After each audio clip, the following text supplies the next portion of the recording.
is up, everybody? Welcome to Comic Hero Talk on the Bartley and Barnes YouTube channel. I am Jacob Bartley, and this is my Harley Quinn Season 2, Episode 2 review.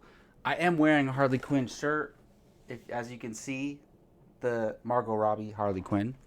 But I just love the character overall. And I've been reviewing all of Season 1 so far. I reviewed Season 2, Episode 1 with Brian Avalosino last week, and hopefully he can join me again. This is coming a little bit late on the Friday morning of the newest episode coming out, and I will get to that newest episode on time, but just fell a little bit behind this week, so I did want to talk about Harley Quinn Season 2, Episode 2, and man, I really loved this episode for multiple reasons. It's the one where Harley Quinn and Poison Ivy decide to infiltrate Riddler's university, Riddle U or something like that, and because he's the only place that has working energy in Gotham right now, since everything broke down and the country basically said that Gotham is no longer a part of the United States and it's just complete chaos, complete apocalyptic world, and everyone's fighting to take over Gotham, and apparently Riddler is the only one with access to power in his little university. It's very funny because there's this ad for the university, and then you see, other than obviously some shady stuff going on because it's the Riddler, it operates and looks like just a normal college campus, but they really protect it. There's a gate, and if you try to climb the wall into the college, you get sniped, as we saw in the episode. So there's a lot of cool things going on there. Cool meaning sticking to the craziness of this show. But this is going to be a spoiler review if you did not know that already. So let's get into it. Just like the last episode, I love this. Just like most of Season 1, I love this. Not that it is getting better necessarily, because maybe it reached its height in Season 1, but this is so early. This is Episode 2 of Season 2. This next season could be the greatest thing ever. But what I'm saying is that it's not that I like Season 2 more than Season 1 so far. It's just that they're continuing the greatness. So, in turn, being able to continue that greatness is just such a awesome thing. And it's really hard to do that. There's been a lot of shows that just capture lightning in a bottle with Season 1, and then they can't capture it again. And this show has captured it again, and it's continuing it in these 2 episodes.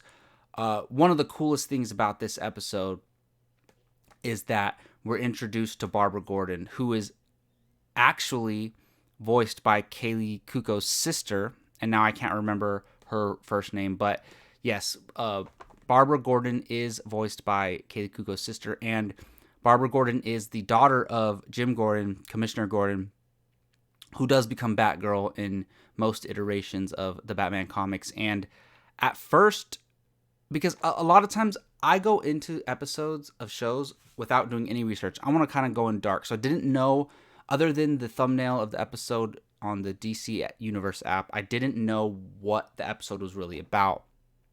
And I didn't know that Barbara Gordon was making her appearance. So at first I didn't know that was her. But then when she started doing all the flipping and stuff, and then they go up to her apartment, her dad's there. Hilarious scene with her dad. Her dad's been living in her dorm with her because everything's just gone to crap. And we saw that last episode, the mom wanted a divorce from Jim Gordon. So we're kind of seeing the origins of Batgirl in a way. And the way they set this up is kind of like both her admiration for the Batman superhero and this kind of path that Harley Quinn and Poison Ivy set her on. Now she's kind of getting into this vigilante life. And it's crazy because Batman's gone. He was picked up by these people, and we don't even know if he remembers who he is, because he was in that building that collapsed when he saved Harley and Ivy. And we saw him at the end of last episode, but we don't know what the status of him is.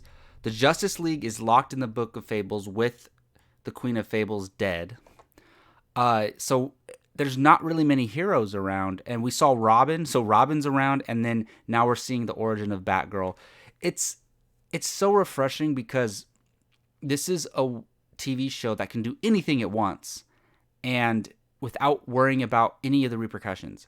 meaning they can kill any character and not have to worry about it. They can get rid of the Justice League and not have to worry about it because they're not tied to some bigger, grand shared universe. And trust me, I love shared universes. I'm pro shared universe. If I could have shared universes or no shared universes, I would definitely choose shared universes. But I love this animated show and how it stands on its own and how they can do things in this world like get rid of the Justice League or make Gotham this wasteland where it's not even a part of the United States anymore. They can do all these things. They can kill the Riddler. They can kill Scarecrow and things like that. And it's not a big deal because it's just on this animated show in this world.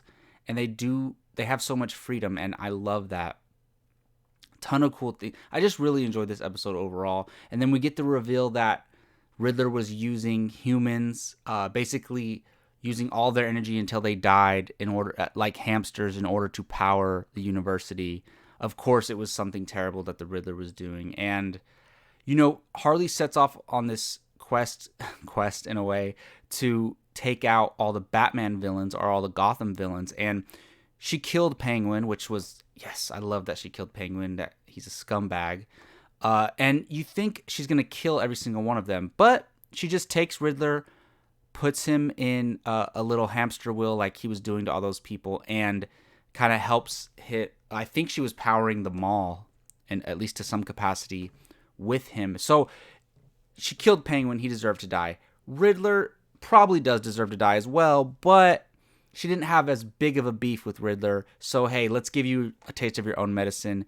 If he stays on that treadmill or that little wheel thing for a long time, like that's a pretty big punishment for him. So she's taken out all the villains, and just like season 1, the end of season 1 shocked me and flipped everything on its head, I do think the end of season 2 is going to do the same thing. So we'll see.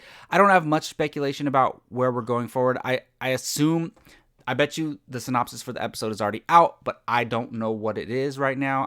Like I said, I go in blind to these episodes. I'm assuming she's going to go after another villain here, so it could be Bane. Well, we saw that King Shark and Dr. Psycho joined the Bane gang, or whatever it's called. I don't know what's going to happen there. Maybe they ally with Bane. And Brian and I were talking last week that we love Bane in this show, and we would love for Harley to ally with Bane, or Harley's crew to ally with Bane. That would be awesome. So I'm hoping that happens. And then, because I don't see them killing Bane. Bane is such a lovable character on the show. He's so hilarious what they've done with him. So I don't think they're going to kill Bane, or he doesn't even do anything too villainous. So I think he's safe there. But she's going to maybe go after Two-Face or Mr. Freeze or one of these other villains, I assume. But I do want to see some escalation of the bigger picture. I want to see something more with Batman. I want to see, it doesn't have to be anything, just a little small 30-second detail of, hey, what's the big plan here in this season?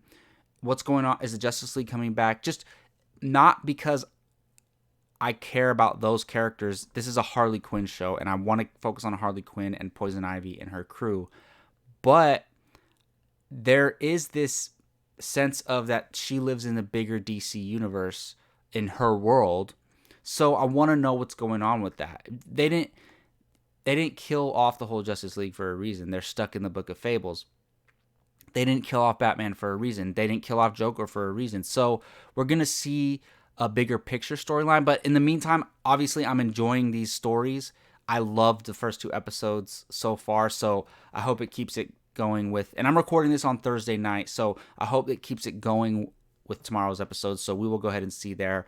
Let me know in the comment section what you thought of Harley Quinn Season 2, Episode 2. I'm excited to talk about it. I really enjoyed it, obviously. So join me this weekend also as I review the next episode, Harley Quinn Season 2, Episode 3. Thank you again. I am Jacob Bartley. This is the Bartley and Barnes YouTube channel, and this was Comic Hero Talk with our Harley Quinn reviews. We will see you all next time.